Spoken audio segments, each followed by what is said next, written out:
has been a long time since I've uploaded a video, and here we are. And today we're going to be taking a look at the Damian Puckett WingWeaver. This is one of the yo-yos that Damian Puckett designed, and he sent me this one to review. The thing is, this yo-yo was sent to me in January 27, 2023. This review has been long overdue, but with all the stuff that happened, we're finally back and I am ready to upload a new video. So this yo-yo was released in October 2022, and I've had this yo-yo for about a year. And so before we get into the review, remember to like the video if you enjoy what you see, and hit that subscribe button to stay notified about any other future uploads. And so with that out of the way, let's jump right into it. Nice to be back, ladies and gentlemen. Hi, where are you from?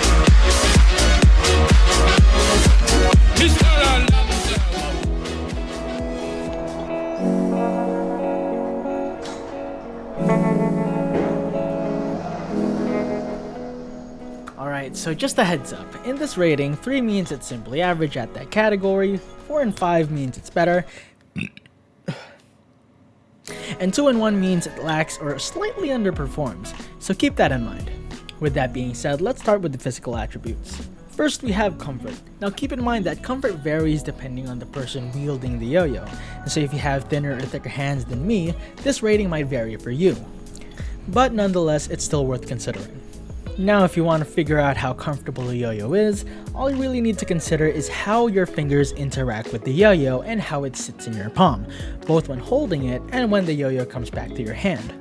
And why is that so? Because if you look at the yo-yo we have currently, this throw has a designated area for your middle finger. And while the thing is, it's slightly steeper than what I would want because my hands are quite thick, but it should serve its purpose, given how the rims are quite rounded enough for it to not, stab you in the arm. The comfort on this yo-yo works significantly well. It's not the best, but it's not the worst. So for comfort, I'm giving it a 3. Going into grinds, the yo-yos Damian Puckett made are very good in quality. I have no idea what kind of anodizing they used in these, but despite their metallic look in Special Diffusion, that yo-yo comes in later, both of them are very well made, especially in terms of the anodizing. And while we're at the topic, going into build quality, the yo-yo feels very sturdy. It just has a rocky or like a stiff build. The rims are quite, they're not the thinnest, they're alright. The weight distribution of the yo-yo, it just feels very compact. It's still a decently sized yo-yo, but in terms of how good the actual build is, it is very well done, so giving this one a very high rating. In terms of durability though, I've tried this in multiple occasions, especially in times where I've hidden the walls, and it can take a beating very well. The stainless steel rims surprisingly haven't popped out yet, despite all the beatings it has received. It can take a beating. And as for smoothness on the string, it is very smooth. All of these yo-yos that Damian sent me, they're amazing. They are absolutely worth the price. Overall, I'd say this is a very well made yo-yo, and in terms of design, it looks phenomenal. The acid wash as well as the overall shape, it's very well done. So moving on to all of that, let's go into playability. You see, throughout the past few months, I've noticed that binds are very subjective. Me and Luna were having a chat about this, and we agreed that binds were a different category that were very subjective to the player, and so for that reason I'm removing them from the categories, and I'll be uploading a video on that, elaborating the reasons why. So moving on, going into rejections, aside from technique, rejections are heavily influenced by the yo-yo shape and angle. So if you have a yo-yo that has a steeper build and the walls are set to a higher degree, or if the yo-yo has more contact with the string, rejections are usually much easier to execute. In contrast to horizontal, where you would want a broader yo-yo so it doesn't make as much contact with the sides. So looking at this yo-yo where the initial cut is a curved angle towards the rim, you can expect this yo-yo to have pretty good rejections because of how steep it is, while also maintaining minimal contact points. And as for power, now listen, I'm not the biggest fan of inner rim bimetals, but despite that, this yo-yo is very powerful. The thing is, I'm just not a big fan of how inner rim bimetals play, but objectively speaking, it does the job very well. As for the minimum sleep threshold of simply dropping the yo-yo and letting it spin, we got an average of 3 minutes and 33 seconds. So I'd say given how powerful this yo-yo is regularly when you throw it, It withstood its ground on how powerful it actually is. Moving on to acceleration, this one is a bit difficult. So the thing is, this yo-yo is quite heavy. If you can recall what I said about the body earlier, the build is quite chonky. So with that amount of chonk, it's not the easiest to go from 0 to 60, if you know what I mean. It goes 0 to 60 in 2 point eventually. And as for agility, how easily you can change direction, it's also not that bad, but it's also not that great. So in terms of agility and acceleration, I'd give this a 2 for both. But going on to the flip side, for catchability, this thing is great.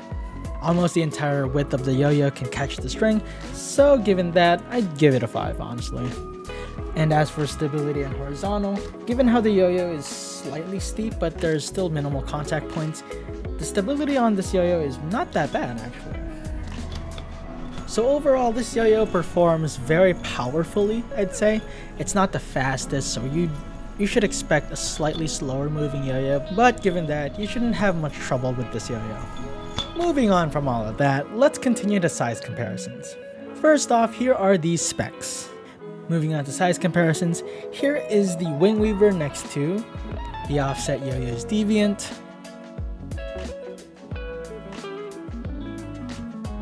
the Yo-Yo Factory Shutter Wide Angle, the Magic Yo-Yo Node,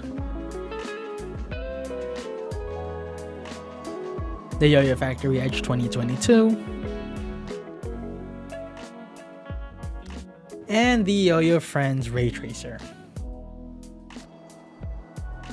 As for the most similar looking yo-yo, this yo-yo reminds me of the Throw Revolution pendulum. This is a very old yo-yo, but those of you that have one, this is what they look like next to each other. If you did own the pendulum, you'd know that the rims are quite sharp. They're not that sharp, but they're sharper than you would want them to be. So the WingWeaver fixes this issue by being slightly rounded, and if you take a look at the profile of the yo-yo, you can see that they have pretty much the same shape, and in terms of the cup, the WingWeaver is a bimetal while the pendulum tries to be.